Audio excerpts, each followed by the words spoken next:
احترام کے لائق آستانِ عالیہ شرک پور شریف کے خانوادہ سے تعلق رکھنے والی شخصیت، پی ایچ ڈی کے ریسرچ اسکالر ہیں، میری مراد جناب میاں مستفیض الرحمن صاحب، آپ تشریف لائیں اور اپنی خوبصورت گفتگو سے طلباء، اساتذہ اور مہمانوں کے قلوب و ذہن کو منور فرمائیں۔ جناب محترم میاں مستفیض الرحمن صاحب ریسرچ اسکالر ہیں پی ایچ ڈی کے، اور ملائیشیا سے آپ پی ایچ ڈی کر رہے ہیں۔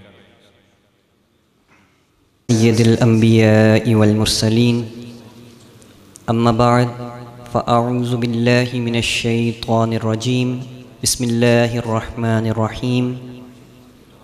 الا ان اولیاء اللہ لا خوف علیہم ولا هم يحزنون، صدق اللہ العظیم وصدق رسولہ النبی الکریم الامین۔ ان اللہ وملائکتہ یصلون علی النبی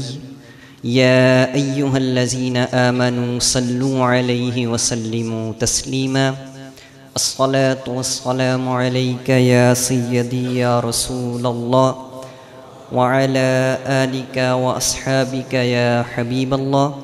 الصلاة والسلام علیک یا سیدی یا رسول اللہ وعلی آلک واصحابک یا رحمۃ للعالمین۔ میرے لیے آج یہ بہت سعادت کی بات ہے کہ آج میں آستانہ عالیہ بیربل شریف میں حاضر ہوں اور اتنی خوبصورت اور بابرکت محفل کے اندر مجھے اظہار خیال کرنے کا موقع ملا۔ بالخصوص میں شکریہ ادا کرتا ہوں حضرت صاحبزادہ محبوب حسین صاحب دامت برکاتہم العالیہ آپ کا، تمام صاحبزادگان، جتنے آپ کے عقیدت مند حضرات ہیں، طلباء ہیں، اور یقین جانیے کہ یہ کہنا ادھر موجود ہونے کی وجہ سے نہیں ہے، مجھے بے حد خوشی ہوئی، اور جس طرح میرے سامنے ذکر کیا گیا تھا، کیونکہ ڈاکٹر صاحب اکثر ذکر کیا کرتے تھے کہ بیربل شریف کے اندر بہت عظیم و شان ادارے قائم ہیں اور وہاں پر بڑا کام ہو رہا ہے، میں نے اس ذکر سے بھی بڑھ کر اس ادارے کو پایا، اور یہاں کا نظام، نظم و نسق اس بات کی دلیل ہے کہ واقعتاً یہاں پر شریعت کی تعلیم بھی دی جاتی ہے اور یہاں پر تصوف کی تعلیم بھی دی جاتی ہے۔ تو میرا جس خانقاہ سے تعلق ہے آستانہ عالیہ شیر ربانی شرک پور شریف، اس حیثیت سے بھی اس خانقاہ کے ساتھ ہمارا بہت گہرا اور منفرد رشتہ ہے۔ میرے جد امجد اعلیٰ حضرت شیر ربانی رحمۃ اللہ تعالی علیہ، آپ جس وقت ابھی صاحبزادہ صاحب میاں صاحب کے بیعت نہیں بھی ہوئے تھے، اس وقت بھی حضور خواجہ غلام مرتضیٰ رحمۃ اللہ تعالی علیہ کا تذکرہ فرمایا کرتے تھے، اور تذکرہ بھی بڑے ادب و احترام کے ساتھ فرمایا کرتے تھے، بلکہ جن مشائخ صوفیاء کا زیادہ تذکرہ فرماتے تھے ان میں سے خواجہ غلام مرتضیٰ رحمۃ اللہ تعالی علیہ بھی ایک ہستی ہیں۔ تو ایک تو یہ تعلق ہے، اور دوسرا تعلق یہ ہے کہ حضور صاحبزادہ محمد عمر بیربلوی رحمۃ اللہ تعالی علیہ، آپ اعلیٰ حضرت شیر ربانی رحمۃ اللہ تعالی علیہ آپ سے فیض یافتہ ہیں، اور انہوں نے وہ کام کیا کہ آج بھی علمی حلقوں کے اندر ان کے کام کو سراہا جاتا ہے، اور واقعی یہ سمجھا جاتا ہے کہ کسی مرد قلندر نے تصوف کے بارے میں، اولیاء کے بارے میں یہ کلام کیا۔ تو یہ وہ بارگاہ ہے کہ جیسا میں نے ذکر کیا کہ میرے لیے بہت شرف سعادت کی بات ہے یہاں پر آنا، اور چونکہ یہاں پر اسٹوڈنٹ اور انٹلیکچوئلز اساتذہ اکرام موجود ہیں، تو میں اس مجلس کے اندر، کیونکہ اس کا عنوان بھی تصوف کے حوالے سے ہے، میں چند کلمات صرف بیان کروں گا کہ تصوف کی اہمیت اتنی زیادہ کیوں ہے، کیونکہ آج ہم جس ادارے میں موجود ہیں اس کا بنیادی شناخت بھی تصوف سے وابستہ ہے۔ تو تصوف کیوں اتنا زیادہ اہم ہے؟ اللہ تعالیٰ نے قرآن کریم میں کئی مقامات پر ارشاد فرمایا ہے کہ یا ایھا الناس اعبدوا ربکم. کئی جگہوں پر لوگوں کی توجہ اس بات کی طرف دلائی کہ تم باطل معبودان کو چھوڑ کر صرف ایک اللہ کی عبادت کرو. اور جب انسان اس بات کو قبول کر لیتا ہے، اسلام کے حلقے کے اندر آ جاتا ہے، تو پھر اس کا کام ختم نہیں ہو جاتا، بلکہ بہت سی آیات کے اندر اللہ تعالیٰ نے مسلمانوں کو مخاطب فرما کر ان کو بہت سے ایسے احکامات دیے ہیں کہ جن سے انہوں نے بچنا ہے اور جن کاموں کو انہوں نے کرنا ہے. جیسا کہ اللہ تعالیٰ ارشاد فرماتا ہے کہ یا ایھا الذین آمنوا اذکروا اللہ، اے ایمان والو اللہ کا کثرت کے ساتھ ذکر کیا کرو. ایک اور جگہ پر اللہ تعالیٰ نے ارشاد فرمایا کہ والذین آمنوا اشد حبا للہ، کہ ایمان والے اللہ سے شدید ترین محبت کرتے ہیں. اسی طرح ایک اور جگہ پر فرمایا کہ الا من اتی اللہ بقلب سلیم یوم لا ينفع مال ولا بنون الا من اتی اللہ بقلب سلیم. یہاں پر قلب سلیم کا تذکرہ فرمایا. اس کے علاوہ ارشاد فرمایا یا ایتھا النفس المطمئنہ، نفس کے حالات کا تذکرہ فرمایا. تو قرآن کریم کی آیات سے ہمیں معلوم ہوتا ہے کہ اسلام کے دائرے کے اندر آ کر بھی مسلمان کے لیے بہت سے خطرات موجود ہوتے ہیں، اور ان خطرات کو جو چیز دور کرتی ہے، ان سے حفاظت کرتی ہے، اس علم اور اس طبقے کو تصوف اور اللہ کے ولی کہا جاتا ہے. یہ اللہ کے ولی ہیں کہ جو اللہ کا ڈر لوگوں کے دلوں میں پیدا کرتے ہیں اس کے عذاب کے حوالے سے. یہ اللہ کے ولی ہیں کہ جو اللہ کی محبت لوگوں کے دلوں میں ڈال دیا کرتے ہیں. یہی اللہ کے ولی ہیں کہ جو انسان کے قلب کو قلب سلیم بنا دیا کرتے ہیں. تو اولیاء اللہ کا یہ کام ہے، اور جو اولیاء اللہ کے نقش قدم پر چلتا ہے اللہ تعالیٰ اس کے اندر ان صفات کو پیدا فرما دیتا ہے. تو یہ بنیادی کام ہے تصوف کا. اور جب وہ اپنے ظاہری اللہ کے علاوہ معبودوں سے بچ کر اسلام میں داخل ہوتا ہے، تو پھر ان چیزوں کے ذریعے سے وہ اپنے باطنی معبودان ان کی بھی جب نفی کرتا ہے، اللہ تعالیٰ اس کے باطن کو بھی پاکیزہ بنا دیتا ہے. اور پھر اس کو وہ درجات عطا فرماتا ہے کہ اس کا اگلا مرحلہ یہ ہوتا ہے کہ نبی کریم صلی اللہ علیہ وسلم، آپ سے جب پوچھا گیا کہ احسان کیا ہے، آپ نے فرمایا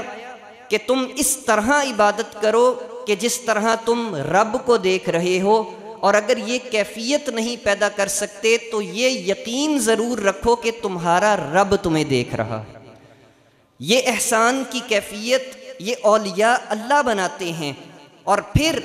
جب یہ کیفیت بناتے ہیں تو پھر اللہ اور بندے کے درمیان وہ تعلق قائم ہوتا ہے جو اللہ نے کسی اور مخلوق کو عطا نہیں کیا. بہت سی مخلوقات ہیں،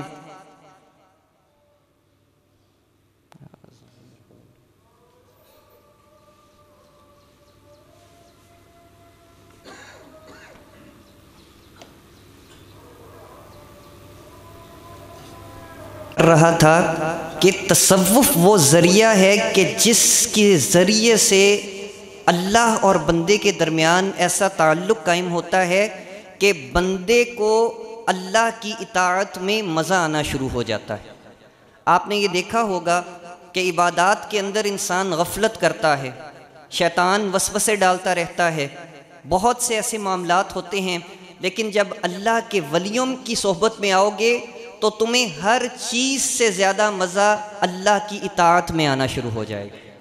تو یہ اللہ کے ولیوں کا کام ہے. اور کیونکہ میں کوئی لمبی تقریر کرنے نہیں آیا، بنیادی طور پہ چند باتیں کرنی تھیں. اور آپ نوجوان حضرات یہاں پر موجود ہیں، میں چند سجیشنز آپ کو دوں گا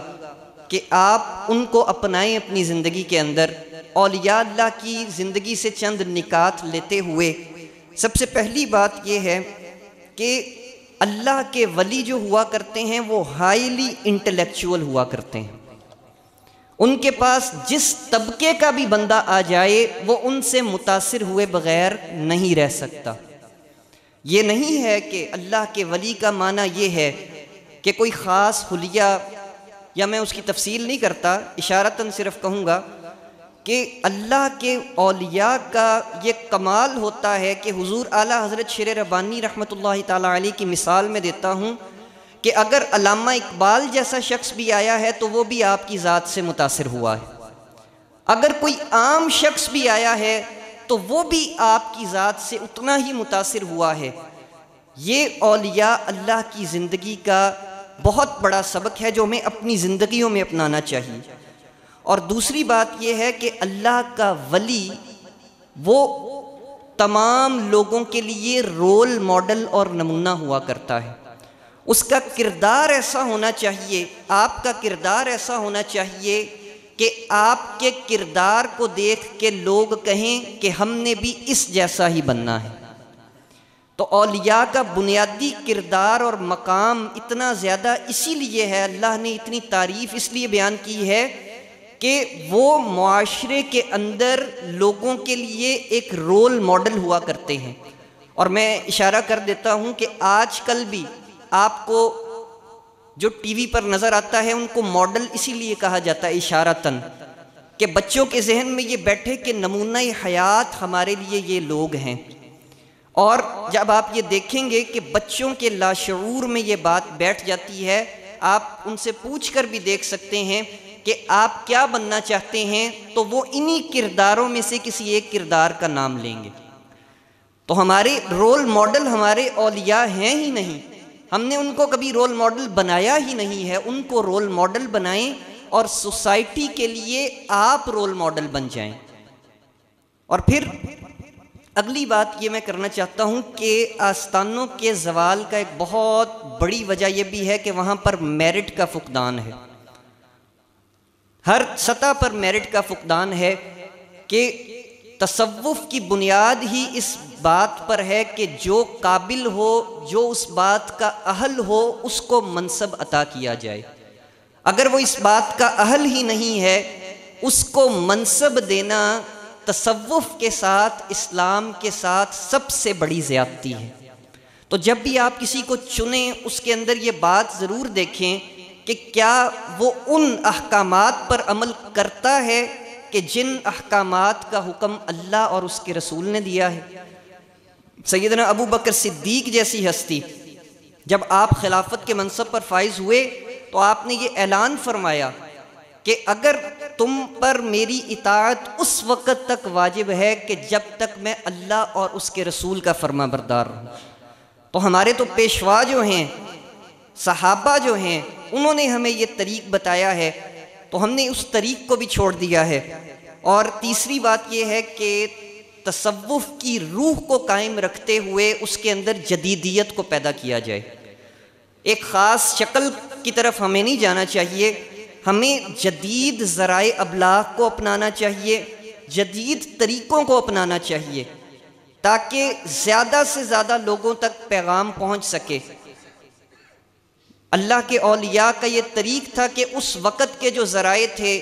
وہ مکتوبات ہوں، وہ پیغامات ہوں، ان کے ذریعے ان کو استعمال کر کے وہ اپنے پیغام کو دور تک لوگوں میں پہنچایا کرتے تھے۔ تو اس کی روح کو ہمیں رکھنا چاہیے، ایک خاص شکل نہیں دیکھنی چاہیے کہ وہ خاص شکل ہو اور اس کو ہی ہم تصوف کہیں۔ تو یہ چند باتیں تھیں، اور میں حضرت صاحب سے، کیونکہ مجھے بڑی خوشی ہوئی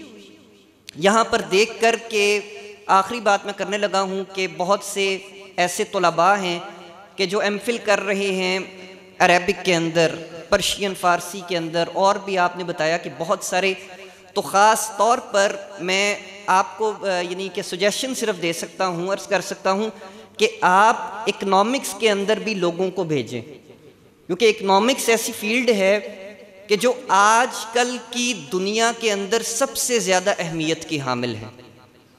دنیا کا نظام اکنامکس کے تھرو چلتا ہے، اور نبی کریم صلی اللہ علیہ وسلم آپ جب مدینہ طیبہ تشریف لے کر آئے تو یہودیوں کے 4 بازار قائم تھے اس وقت وہاں پر، لیکن جب آپ نے یہ دیکھا نا کہ ان کا لین دین ٹھیک نہیں ہے، درست نہیں ہے، آپ نے مسلمانوں کے لیے ایک علیحدہ سے بازار کو قائم فرمایا تاکہ لوگ اللہ اور اس کے رسول کے احکامات کے مطابق لین دین کر سکیں۔ اور پھر یہ تو ایک عام یعنی کہ سطح کی بات ہے، ہماری گورنمنٹ کی سطح پر ہمارا کوئی نظام جتنے بھی اسلامی ممالک ہیں 57 ہیں جتنے بھی ہیں، کسی ایک ملک کے اندر بھی اسلامک اکنامک سسٹم آج موجود نہیں، ہر جگہ پر اسلام کے خلاف اکنامک سسٹم موجود ہے۔ تو ہمارے جو ادارے ہیں، خاص طور پر اس طرح کے ادارے، ان کے اندر سے طلباء کو اسلامک اکنامکس کی طرف آنا چاہیے تاکہ ہم جدید دور کے مطابق اسلامی معاشی نظام دنیا کے سامنے رکھ سکیں، اور جب تک ہم وہ نظام نہیں رکھیں گے مسلمان کبھی بھی دنیا میں ترقی کر ہی نہیں سکتے، ہمیشہ معاشی طور پر مغرب کے ہم غلام رہیں گے جب تک ہمیں جو نظام بتایا گیا ہے ہم اس پر نہیں آتے۔ تو میں آخری بات یہ کرنا چاہتا تھا، اور میں ایک مرتبہ پھر صاحبزادہ صاحب حضرت صاحب کا مشکور ہوں کہ انہوں نے مجھے یہاں پر دعوت دے کر مجھے چند کلمات کہنے کا موقع عطا کیا، اور میں دوبارہ سے میں بہت خوش ہوں کہ یہاں پر اتنی کثیر تعداد کے اندر اتنے ڈسپلنڈ طریقے سے اور ایک قدیم اور جدید کے امتزاج کو برقرار رکھتے ہوئے تعلیم دی جا رہی ہے۔ اللہ تعالیٰ اس آستانے کو، اس مرکز کو قیامت تک شاد و آباد رکھے، اس کو برکت عطا فرمائے۔ وما علینا